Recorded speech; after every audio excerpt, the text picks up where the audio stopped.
Je suis Serge Kodja depuis Brisbane, en Australie, et je vais remercier Score Media Group pour leur travail exceptionnel et qu'ils font au quotidien pour ramener cette communauté tous ensemble.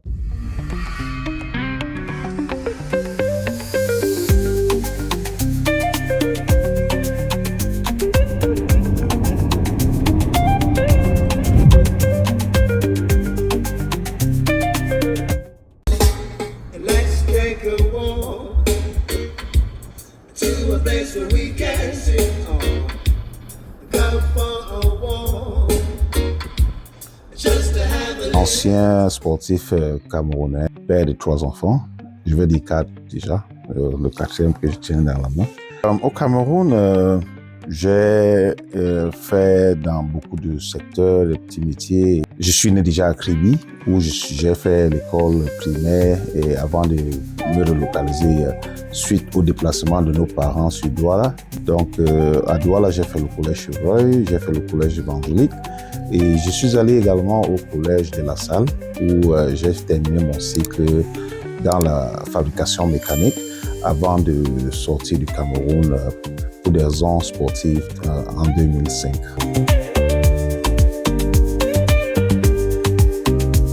Le football a été un élément très important et déclencheur pour moi parce que déjà il fallait connaître, il fallait entrer dans un cadre de social, de vie sociale, et ce qui m'a amené à jouer avec Avenir de Douala dans les années 90. Et j'ai aussi été à Authentique de Douala où j'ai joué avec, j'étais coaché par le mondialiste, le très célèbre monsieur Sinkot Isaac Diasso.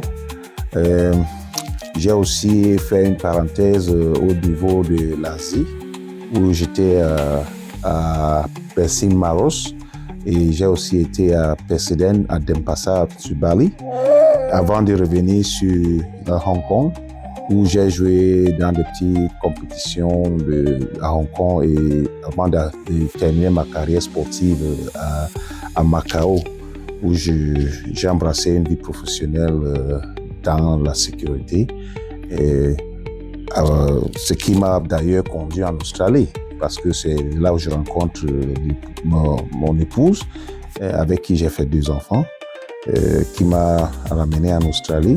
Venant de Macao pour l'Australie, c'était un tremplin également parce qu'il a fallu que les jeunes du sport renaissent dans moi, quoi. Ces jeunes sont revenus quand je suis entré en Australie. J'ai recommencé à jouer pour les divisions inférieures et j'ai joué pendant 3 ans et j'ai pris ma retraite définitive en 2015 et j'ai commencé à faire du coaching. Donc, durant même cette période de transition, je faisais du coaching, j'ai encadré les jeunes et ça m'a valu de aussi être propulsé, vu les résultats, par certaines personnes qui m'ont propulsé dans des équipes du milieu, je veux dire en termes de compétition.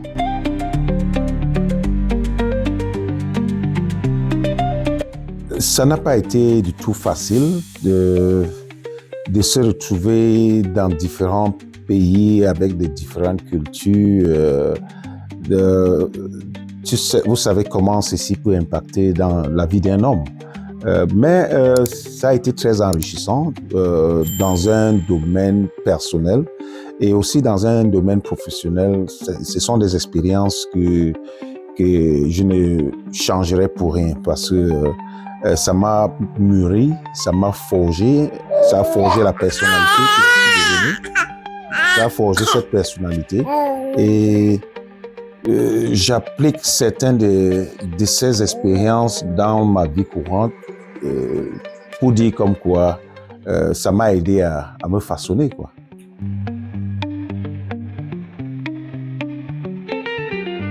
My integration in Australia, yes, has been a milestone. It hasn't been easy at all. coming to a place where you have to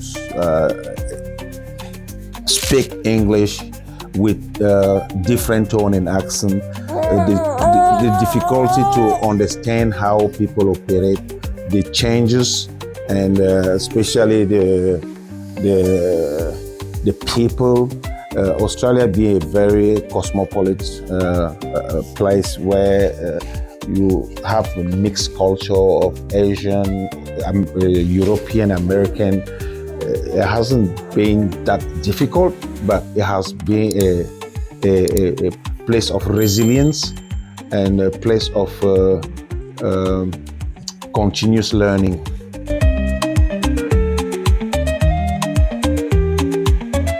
This led me to go to university because as I landed in Australia, I was divided by many aspects of my life. I couldn't really know what I wanted to embrace as a career. So I tried with the coaching to realize that yes, it was something that I was gifted to do, but it was not consistent in terms of reward. So I decided to go to university to study, where I spent a few years on doing nursing before I transitioned to become a leader, one of the leaders in my field. At the moment, I hold a position of a clinician, mental health clinician in various hospitals in Brisbane. So I work on a daily basis, and it has been a very beautiful experience, moving around, helping people. My decision of making that role was stemmed by the fact that in Cameroon we have neglected the mental health. People are still stereotyping mental health, and the trauma has just not been tackled the way it should be. So coming to a Western society, a Western country as this one, and realized how people were serious about that, how people put importance to help people who need that support, has changed the way I view it. And I think we still have a lot to do in some countries, particularly in Africa, to help those people in need and not turning it to become a mystical situation where people will be neglected, people will be left by themselves or left behind because they're experiencing a challenging situation related to their mental state or mental health.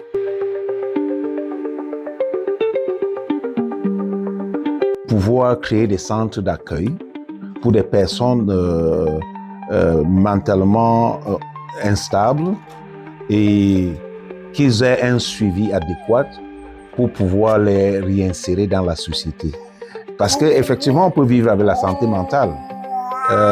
C'est en Afrique que les fous, les personnes qu'on appelle fous, sont délaissés et qu'ils doivent malheureusement se noyer dans la poubelle et qu'ils doivent s'occuper d'eux-mêmes. Et nous savons avec des dangers qui vont avec. Mais s'il y a des solutions, comme des centres adéquats pour les accueillir, la réinsertion, les permettre de vivre avec la maladie, ce qui s'accompagne aussi par une bonne médication et une bonne prise en charge. Je pense que l'Afrique aussi sortira gagnante et ces personnes vivront avec beaucoup d'espoir. Je voudrais aussi rappeler que la santé mentale n'attaque pas seulement les personnes pauvres. La santé mentale peut attaquer des personnes haut placées dans la société et parce qu'elles ne s'annoncent pas, bien que certains ont des signes précurseurs, mais sont des choses qui peuvent se développer et passer de 0 à 100 en un laps de temps. Donc, je préfère m'accentuer dans dans le développement d'un milieu adéquat pour l'encadrement dès que des personnes ont été diagnostiquées. Ça leur permettra de retrouver et de rentrer dans la société et surtout de ne pas perdre leur famille, de ne pas être martyrisés et marginalisés en fait.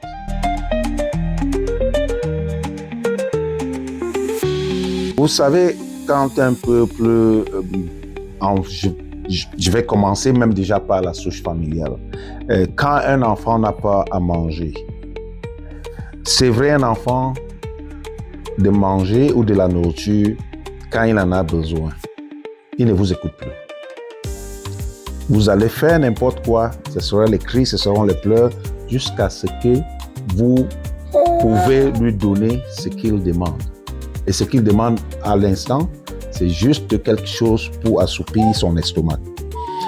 Nous avons cette situation, je transmets cette situation dans ce que vivent nombreux des Camerounais, mais à un plus grand échelon, qui est le manquement récurrent des petites nécessités pour la survie, des petites nécessités pour la survie, telles que l'électricité, l'eau, les routes, et peut-être dans une autre possibilité, un service social pour l'encadrement des citoyens.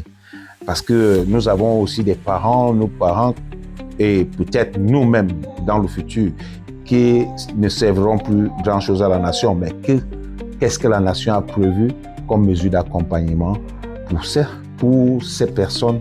Il est bien vrai, nous travaillons, nous avons des pensions retraite, mais ce n'est pas suffisant comme mesure d'accompagnement pour des personnes retraitées et surtout pour la jeunesse en manque d'emploi. Quelles sont les mesures d'accompagnement pour leur faciliter une intégration dans la société? Donc voilà, en gros, je n'ai pas voulu élaborer toute la situation sociopolitique, mais le peuple réclame ces petits éléments basiques pour pouvoir fonctionner. Et je pense que nos pouvoirs publics ne l'ont pas compris. Ils ne l'ont pas compris et l'embrasement et peut-être le climat qui règne en ce moment, je crains bien pourra dégénérer si rien n'est fait.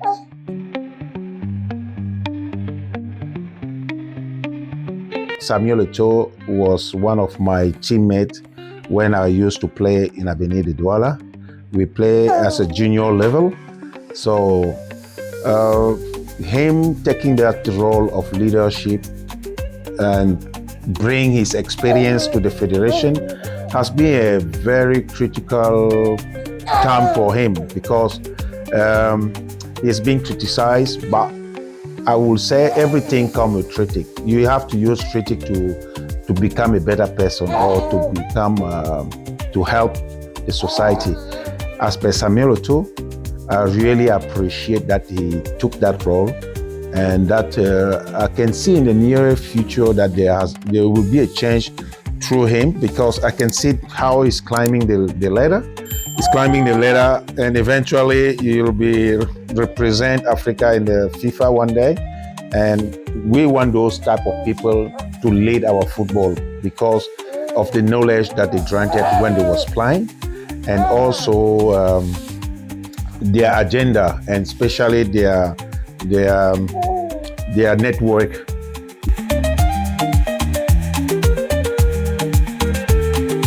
I wanted to thank you for this moment, for this time, and encourage what you are doing for our community here in Australia. I can see that there's a good move, good changing, new people are arriving, and the community are just keep growing. And I also wanted to emphasize the fact that me being a president of the Collège Chevreuil, past student. I've been in that role for nearly 5 years. These have provided me with insight and tools on how it could be very critical and difficult to manage people. And yes, we can fail. in our role, but we need a very good network to work with. You have to associate people. You have to